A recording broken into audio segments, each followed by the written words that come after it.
चंद्रयान-3 ने भेजी चांद की फोटो। जी हाँ दोस्तों, चंद्रयान-3 ने चांद के धरती की फोटो को कैप्चर करके भारत की स्पेस एजेंसी इसरो के पास भेज दिया है। उस तस्वीर में कुछ ऐसा दिखा जिसे देखने के बाद आप भी हैरान हो जाएंगे। चंद्रयान-3 द्वारा भेजी गई चांद की फोटो को दिखाने से पहले हम आपको कुछ जानकारी देते हैं। दोस्तों, अगर देखा जाए तो हमारे सबसे अगर नजदीक कोई ऑब्जेक्ट ब्रह्मांड में मौजूद है तो हमारे पृथ्वी का नेचुरल सैटेलाइट चंद्रमा है। इसलिए नजदीक होने की वजह से वैज्ञानिक जांच करके चांद के बारे में बहुत कुछ जानना चाहते हैं। भारत ने साल 2009 में चंद्रयान-1 के जरिए चांद की धरती पर जाने के बाद पानी खोज निकाला था और आपको पता ही होगा कि किसी भी ऑब्जेक्ट पर अगर पानी खोज लिया जाता है तो वैज्ञानिकों की भी दिलचस्पी ऑब्जेक्ट को लेकर बढ़ जाती है। चंद्रयान-1 की सफलता के बाद वैज्ञानिकों ने चंद्रयान-2 को चांद पर ले जाने की प्लानिंग बनाई, लेकिन साल 2019 में इसका लैंडर चांद की जमीन पर सफलतापूर्वक नहीं उतर पाया। इस बार फिर भारत ने 14 जुलाई को चंद्रयान-3 मिशन चांद की सफल उड़ान के लिए रवाना किया है। चंद्रयान-3 को आंध्र प्रदेश के श्रीहरिकोटा से सतीश धवन स्पेस सेंटर से लॉन्च किया गया, जिसे पृथ्वी का अंडाकार चक्कर लगाते हुए चांद तक पहुंचना था।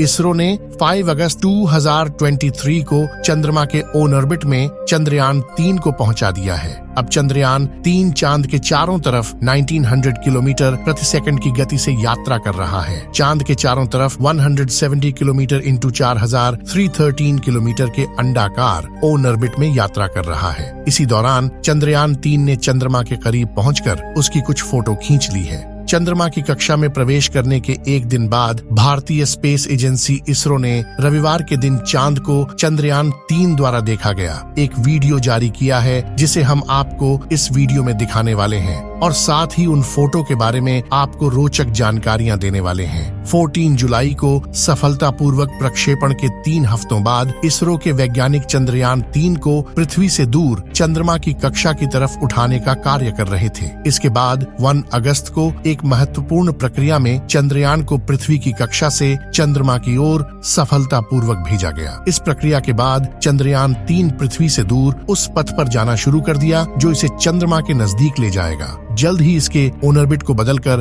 4 से 5000 किलोमीटर की ऑन ऑर्बिट में डाला जाएगा। चलिए दोस्तों, बात करते हैं चंद्रयान-3 द्वारा भेजी गई चंद्रमा की तस्वीरों के बारे में। चंद्रयान ने जो तस्वीर भेजी है उन तस्वीरों में काफी ज्यादा मात्रा में बड़े बड़े गड्ढे दिखाई दे रहे हैं। यह गड्ढे चांद की सतह पर मौजूद हैं। चंद्रयान-3 इस बार इन्हीं भयानक गड्ढों के बारे में जानकारियां हासिल करने वाला है। चंद्रयान से ली हुई चांद की पहली तस्वीर देखिए। हर तस्वीर में बाईं तरफ गोल्डन रंग का कुछ दिखाई दे रहा है। या गोल्डन रंग चंद्रयान का सोलर पैनल है और सामने चंद्रमा की सतह और उसके गड्ढे दिख रहे हैं। ये हर फोटो में बढ़ते जा रहे हैं। जैसे जैसे चंद्रयान चांद की धरती के नजदीक जा रहा है, वैसे वैसे यह गड्ढे भी बढ़ते जा रहे हैं। इसरो ने चंद्रयान-3 से ली गई चांद की तस्वीरों को रविवार के दिन उसके ऑन ऑर्बिट बदलने से 1 या 2 घंटे पहले ही जारी किया था। जानकारी के मुताबिक चंद्रयान-3 ने चांद का चक्कर लगाते हुए कामयाबी से अपना ऑन ऑर्बिट भी बदल लिया है। 14 अगस्त की दोपहर में इसे घटाकर 1000 किलोमीटर किया जाएगा। 5वें ऑन ऑर्बिट मेन्यू में इसे 100 किलोमीटर की कक्षा में डाला जाएगा। 17 अगस्त को प्रोपल्शन मॉड्यूल और लैंडर मॉड्यूल अलग होंगे।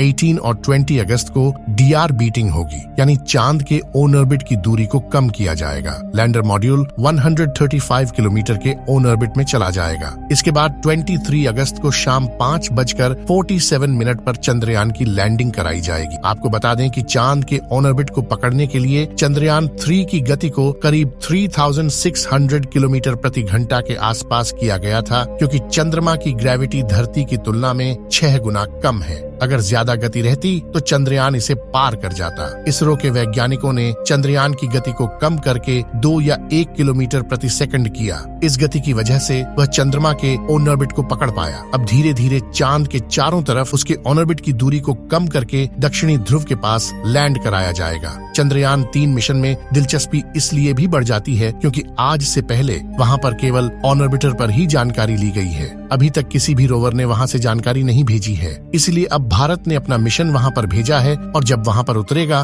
तो वहाँ पर मौजूद नई नई चीजों के बारे में पता चलेगा। हो सकता है कि चांद के इस भाग में आम इंसान के फ्यूचर में काम आने वाली कोई बड़ी सोर्स के बारे में पता लग सके, जो आज पेट्रोल और डीजल बहुत बड़ी जरूरत बन चुके हैं। अगर वहाँ तीसरा एनर्जी सोर्स मिल जाए तो इसकी कमी को पूरा किया जा सकता है। इस बार चंद्रयान 3 को चांद के डार्क साइड में लैंड करना है। हालांकि चांद के डार्क साइड में लैंड करना इतना भी आसान नहीं है। चलिए उससे पहले हम आपको चांद के बारे में कुछ जानकारियां देते हैं। चांद पृथ्वी का एकमात्र नेचुरल सैटेलाइट है जो चांद के चारों ओर चक्कर लगाता है। मनुष्य और टेक्नोलॉजी ने जैसे जैसे विकास किया है वैसे वैसे इस ब्रह्मांड की चीजों के बारे में जानने की उत्सुकता बनी रहती है। सदियों से चंद्रमा का मानव इतिहास और मानव संस्कृति से गहरा संबंध रहा है। सूर्योदय और सूर्यास्त के समय चंद्रमा की सतह पर धूल का बादल मंडराता है। इसका असली कारण अभी तक वैज्ञानिकों को भी पता नहीं चला है। दोस्तों, अब बात करते हैं कि चांद की धरती पर चंद्रयान 3 का सॉफ्ट लैंडिंग इतनी आसान क्यों नहीं है। चंद्रयान 3 को चांद पर